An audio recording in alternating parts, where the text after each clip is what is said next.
November 2nd, 1979. Three people walked into the Clinton Correctional Facility for women in New Jersey carrying fake IDs. The guards never checked them. They walked into the visitor room, pulled out concealed .45 caliber pistols and a stick of dynamite, took two guards hostage, grabbed Assata Shakur, commandeered a prison van, and drove straight out. The hostages were dropped off unharmed in a parking lot. Nobody got hurt. And the woman the FBI had spent 6 years trying to silence disappeared into the underground and was never seen in American custody again. State correction officials later admitted they had not run identity checks on Shakur's visitors. They had not searched them. The most wanted woman in America just walked out because nobody bothered to verify who was visiting her. The FBI staged a massive manhunt. They plastered wanted posters across New York and New Jersey. They never found her. She lived underground in Pittsburgh for 9 months, flew to the Bahamas in August 1980, and surfaced in Cuba 4 years later, where Fidel Castro granted her political asylum. She lived there openly for 41 years, teaching at universities, writing books, giving interviews, while America offered $2 million for her capture. She died in Havana on September 25th, 2025, at age 78, still free. The bounty failed completely. This is the story of how one woman humiliated the most powerful law enforcement agency in the world and became hip-hop's revolutionary godmother. Her name was Joanne Deborah Byron when she was born in Queens, New York on July 16, 1947. She grew up between New York City and Wilmington, North Carolina, with her grandparents after her parents divorced in 1950. She ran away from home multiple times as a teenager. An aunt who later became one of her lawyers took her in. She changed her name to Assata Shakur in 1971. She said the name Joanne irked her nerves. She did not feel like a Joanne or a Negro or an American. She felt like an African woman. Her mind and heart had gone back to Africa, but her name was still stranded in Europe. She joined the Black Panther Party in the late 1960s while attending Borough of Manhattan Community College and City College of New York. When the Panther leadership was arrested in 1969 and the organization effectively collapsed, she joined the Black Liberation Army. The BLA was more militant. They believed in armed resistance against what they saw as a racist police state, and the FBI immediately targeted her.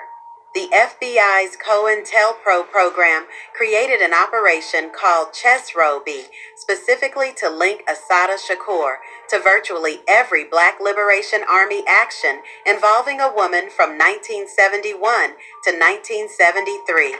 COINTELPRO was the FBI counterintelligence program designed to expose, disrupt, misdirect, discredit, or otherwise neutralize political organizations the Bureau considered threats. They targeted the Black Panthers, Martin Luther King Jr., the American Indian Movement, anti-war activists, and anyone they deemed subversive. The tactics included perjury, witness harassment, fabrication of evidence, and spurious criminal prosecutions. From 1971 to 1973, police and FBI agents tried repeatedly to arrest Assata on various charges. Every single case was dropped for lack of evidence. The evidence was flimsy. The charges were baseless. An NPR analysis in 2013 found that authorities were actively seeking her out, trying to catch her doing something, anything. They were unsuccessful for years, until May 2nd, 1973. That night at 12:45 a.m., Assata was riding in a car on the New Jersey Turnpike with two other Black Liberation Army members, Zaid Malik Shakur and Sundiata Acoli. State troopers Werner Forrester and James Harper pulled them over. The official reason was a broken tail light. What happened next destroyed multiple lives and created a legend. A shootout erupted. When it was over, Trooper Werner Forster was dead. Zaid Malik Shakur was dead. Trooper Harper was wounded. And Assata Shakur had been shot twice, once under her raised armpit and once in the back. This moment left a shock that would reverberate for decades. The bullet that hit her armpit severed her median nerve, instantly paralyzing her entire right arm. It shattered her clavicle and lodged in her chest so close to her heart that surgery to remove it was not feasible. Assata testified that Trooper Harper shot her while her hands were raised in compliance with his orders, then shot her in the back as she turned to avoid the bullets. She said she crawled into the back seat of the car, semi-conscious and bleeding, while the shooting continued. Sundiata drove the car 5 miles down the road and parked it. State troopers eventually dragged her onto the road. Trooper Harper testified that he saw Assata reach for a gun and that she was in a firing position when he shot her. He later recanted parts of this testimony. Here is what the forensic evidence showed.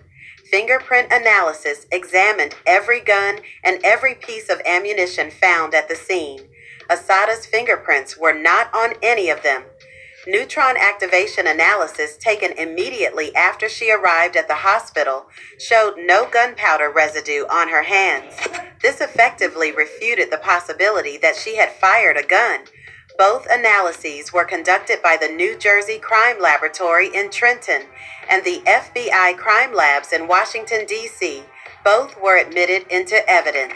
Dr. Arthur Turner Davidson, a neurosurgeon and associate professor of surgery at Albert Einstein College of Medicine, examined Assata's wounds and reviewed X-rays taken immediately after the shootout.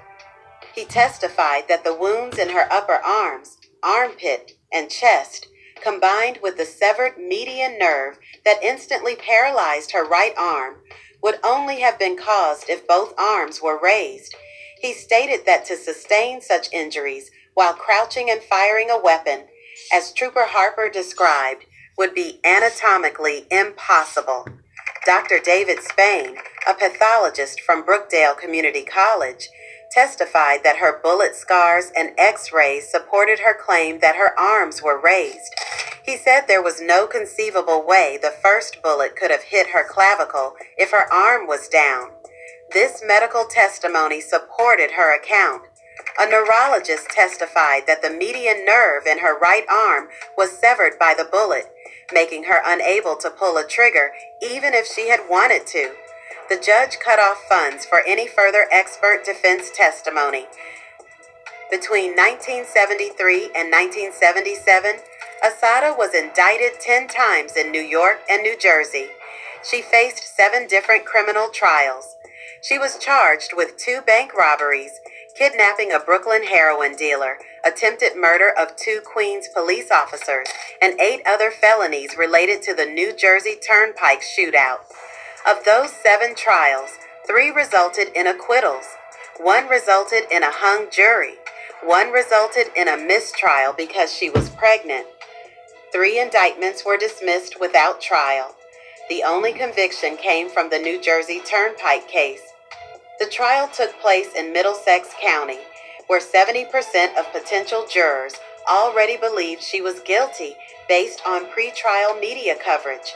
The jury was all white. Her defense attorney, William Kunstler, called it a legalized lynching by a kangaroo court. In March 1977, she was convicted of first-degree murder of Werner Forster and 7 other felonies. She was sentenced to life in prison, plus 26 to 33 years. While imprisoned, an international panel of 7 jurists toured U.S. prisons at the invitation of Assata's legal team. They filed a report with the United Nations Commission on Human Rights, concluding that the conditions of her solitary confinement were totally unbefitting any prisoner. Their investigation focused on alleged human rights abuses of political prisoners.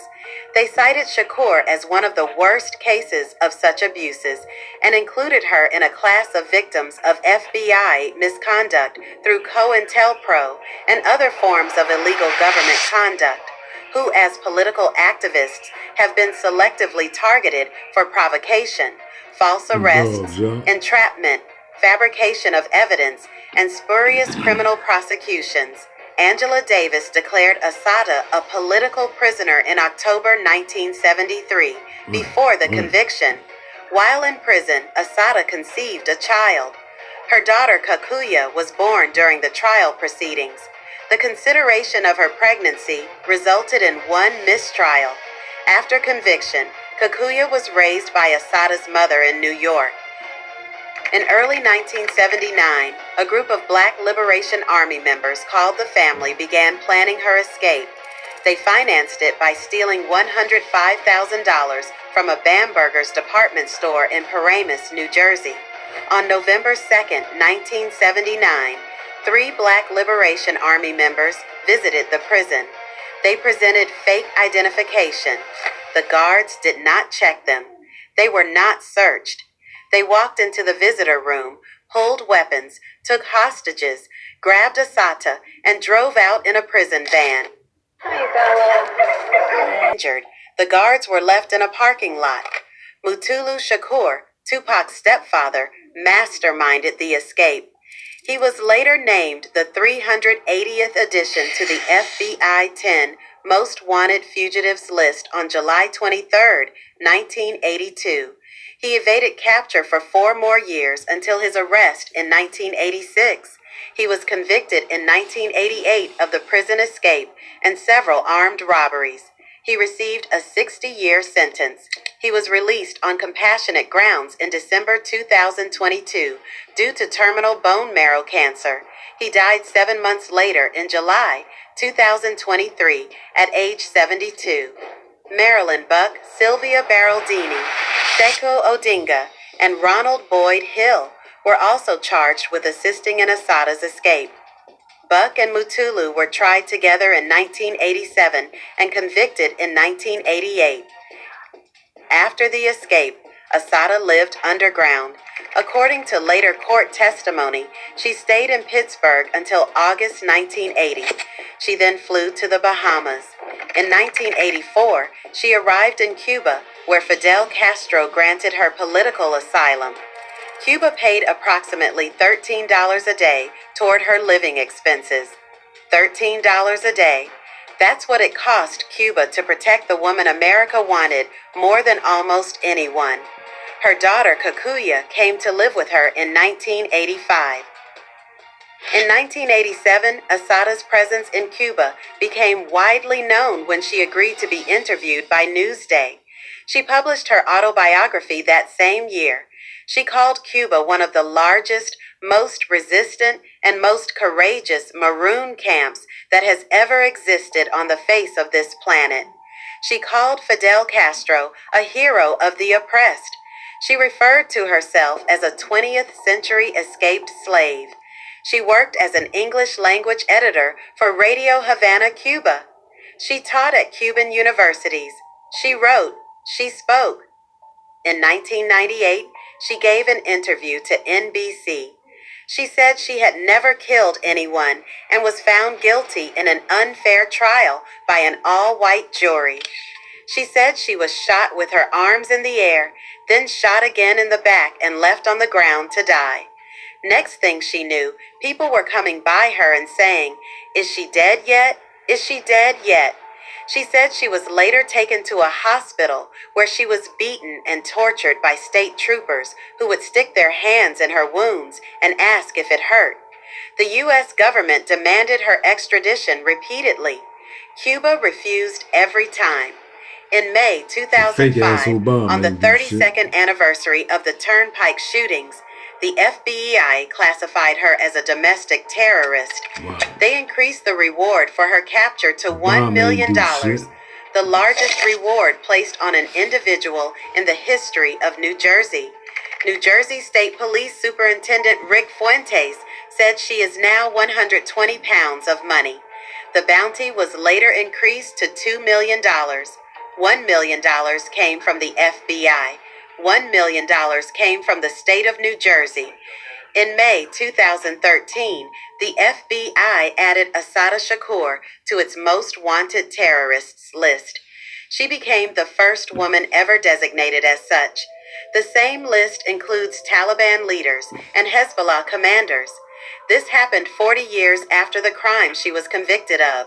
Fidel Castro said in a May 2005 television address that they wanted to portray her as a terrorist, something that was an injustice, a brutality, an infamous lie.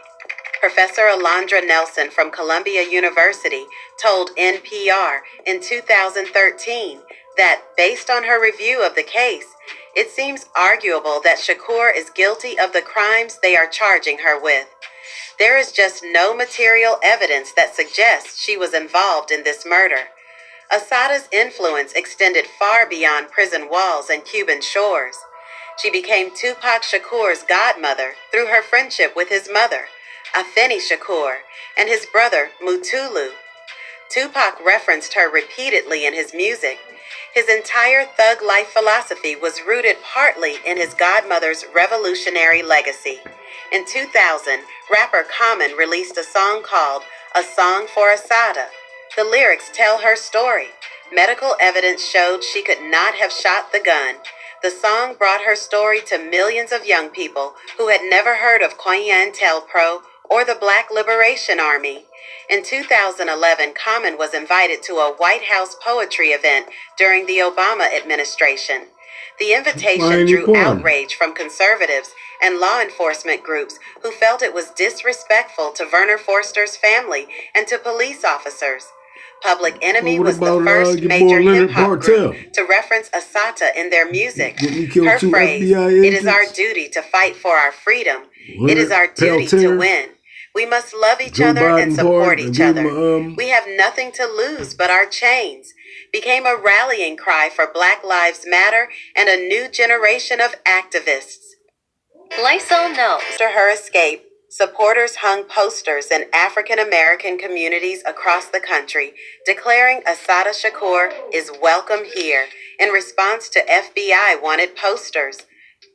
Between 1973 and her conviction in 1977, Assata Shakur faced 10 indictments, 7 trials, 3 acquittals, 3 dismissals, 1 mistrial, 1 conviction. The conviction came from an all-white jury in a county where 70% of people thought she was guilty before the trial started. It came despite no fingerprints on the weapons, despite no gunpowder residue, despite medical experts testifying her injuries proved her hands were raised, and despite a neurosurgeon saying it was anatomically impossible for her to have been in a firing position. Her case became emblematic of how the U.S. government treated Black revolutionaries during the COINTELPRO era. Documents released after a 1971 break-in at an FBI office proved the Bureau was conducting illegal surveillance, planting false evidence, and fabricating charges against activists. COINTELPRO officially ended in 1971, but the tactics continued. Cuba's decision to grant Assata asylum was one of the most famous examples of the island aligning itself with revolutionary forces, struggling against what it described as the oppressive capitalist empire to the north. Just as Cuba supported anti-colonial and left-wing movements in Africa, Central America, and South America, the Cuban government saw the armed Black liberation movement in the U.S. as part of a global revolutionary struggle. It's the building out media I was telling y'all about. COINTELPRO was out media, PA. When they broke into it, that building right there, y'all. They changed it up now. It's something else now, but that's the building. The courthouse right here. That building right there. That was COINTELPRO building that they had broke into. Let me see.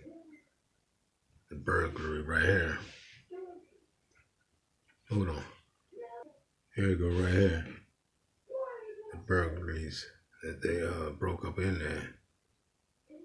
Okay. COINTELPRO. This building out media, y'all. Right there by the courthouse. Let's go to the courthouse right there. See? Delaware County courthouse, the media. That building sat right there, right across from there. Let me see. I'm saying? Right there. Courthouse back here. Courthouse back here. It's the building right here. If you come up that street, you can park right there, right in front of the courthouse. That's that building. That was COINTELPRO building. Ladies and gentlemen, back in like 72, you know what I'm saying? See? FBI Office Media, day March 8th, 71. See what I'm saying? Just learned something. Y'all probably didn't even know that. Y'all don't be paying attention. Hold on. There it go right here again. Yeah, that's our media. See? That's the building right there.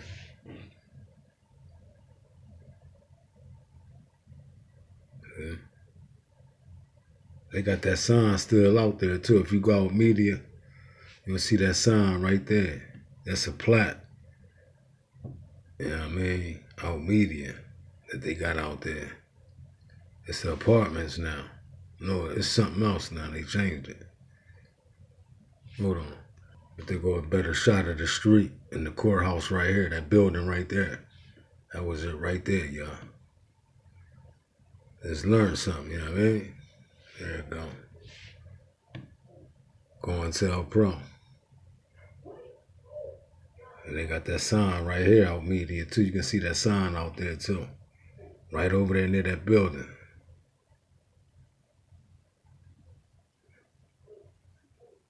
You know what I mean? See? Or the building again. That's out media PA, y'all. Movement in the U.S. as part of a global revolutionary struggle. And here the irony becomes almost unbearable. While the U.S. government hunted Assata for decades, demanded her extradition, and labeled her a terrorist, that same government provided safe harbor to actual terrorists.